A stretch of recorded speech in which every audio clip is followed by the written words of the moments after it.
perquè és que jo crec que una eina per viure més i millor és la curiositat, una eina per qualsevol ciutadà.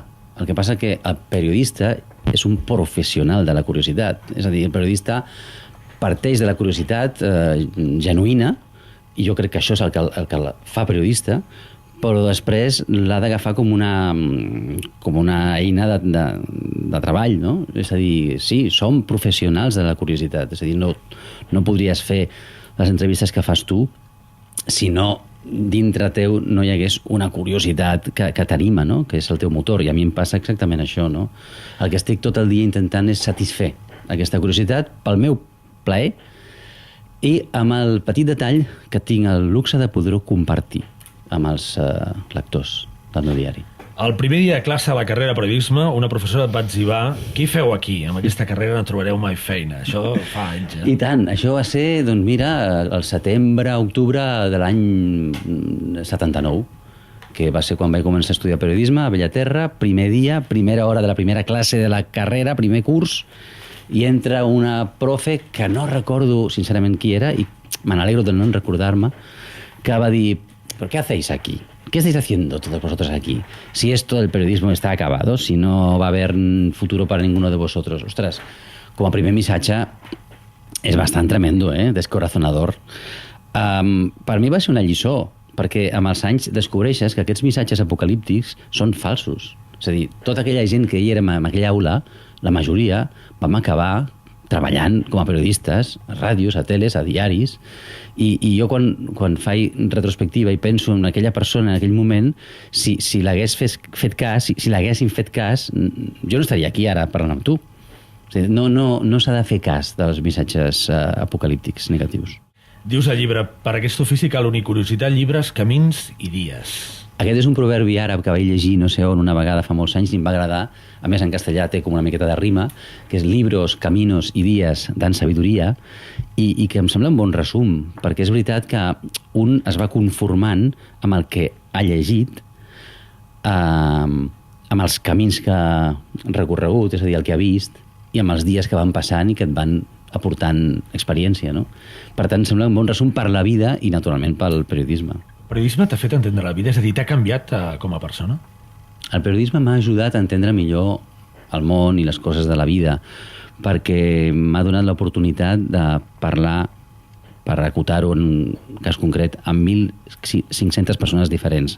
En el cas de la Contra de la Vanguardia, sense comptar tantes altres persones que el periodisme m'ha donat oportunitat de conèixer, de conversar, de tractar, i de totes i cada una d'aquestes persones un es porta alguna coseta a dins seu. Per tant, jo no vaig estudiar periodisme en la idea de fer un màster de la vida, però al final per mi ha acabat sent això, el periodisme.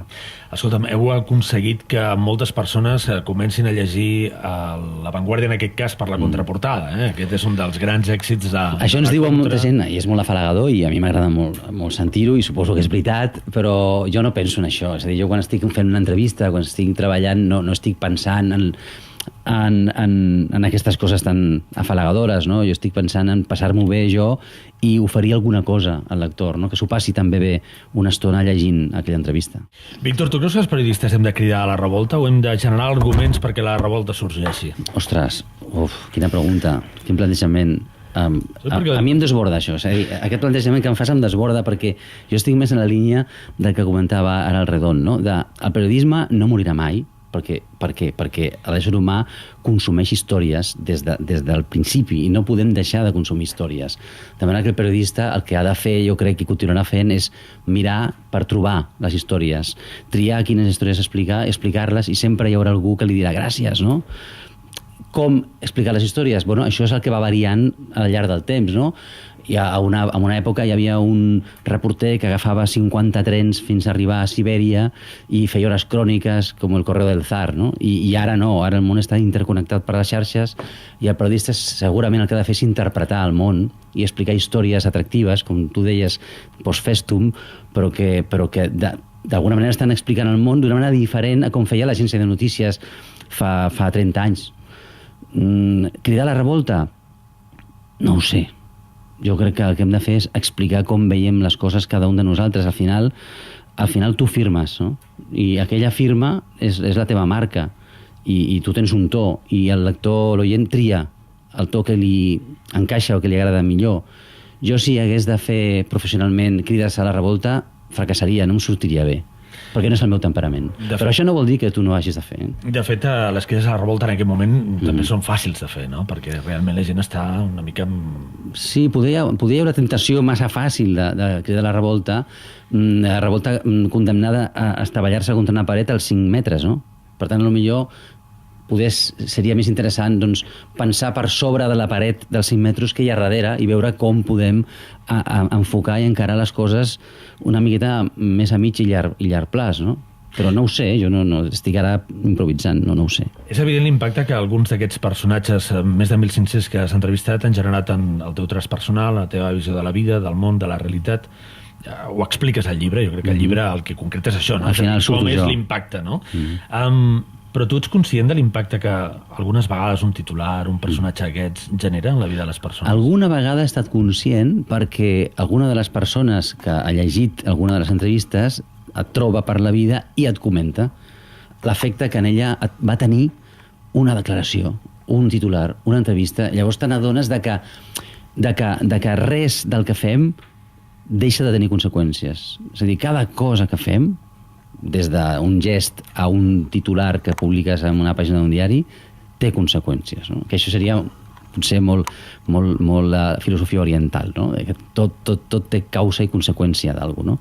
I de vegades m'ha vingut una persona que m'ha dit a mi em va canviar la vida allò que vaig llegir un dia d'un personatge teu a la contra, i dius, ostres, que fort, no? És a dir, estàs fent coses que estan canviant la vida d'una persona, i si ha canviat la vida d'aquella persona, ell ha fet canviar la vida de les persones que estan al seu entorn, no? Llavors això és com les onades d'un llac que no saps al final on pot anar a parar, no? Una bona entrevista, d'aquí uns instants obrim el temps de la pregunta desconcertant. Una bona entrevista, diu el Víctor, és una mentida que transmet una veritat. Clar. A la ràdio no sé, perquè a la ràdio el que està sentint l'oient és el que està passant aquí ara.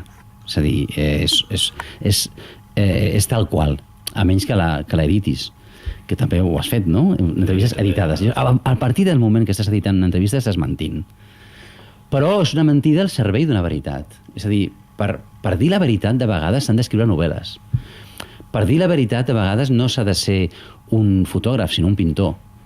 És a dir, per dir la veritat de vegades s'ha de mentir amb l'art perquè aquella mentida embolcalli la veritat, no? O sigui, la veritat nua de vegades no cotitza, no circula, no es veu.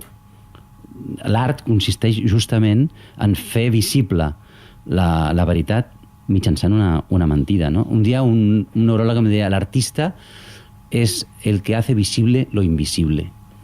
Y para hacer visible lo invisible, por medio de unos trucos, ¿no? Que se llaman arte, literatura, ficción. Justament la paradoxa és aquesta, no? Que la ficció pot desvetllar la veritat.